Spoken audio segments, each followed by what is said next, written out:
தந்தையின் இறப்புக்கு கூட வராத ரேகா.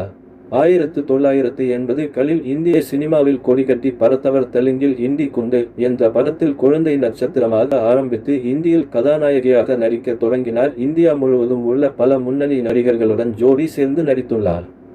பானுரேகா என்ற இயற்பெயரை கொண்ட ரேகா தமிழ் நடிகர், காதல் மன்னன் என்று அழைக்கப்படும் ஜெமினி கணேசனின் மகள் ஆவார்.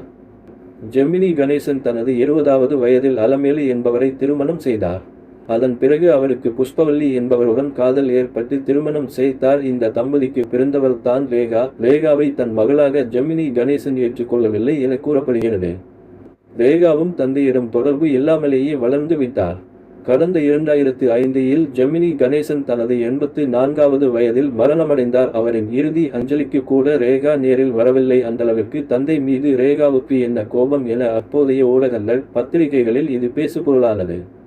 ரேகா கடந்த 1999இல் முகேஷ் அகர்வால் என்ற தொழிலதிபரை திருமணம் செய்தார்.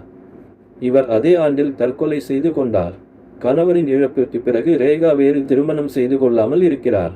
பல வெற்றி படங்களில் நடித்த ரேகாவுக்கு இந்தி திரைத்துறையில் இவருக்கென தனி மரியாதை உள்ளது. நன்றி.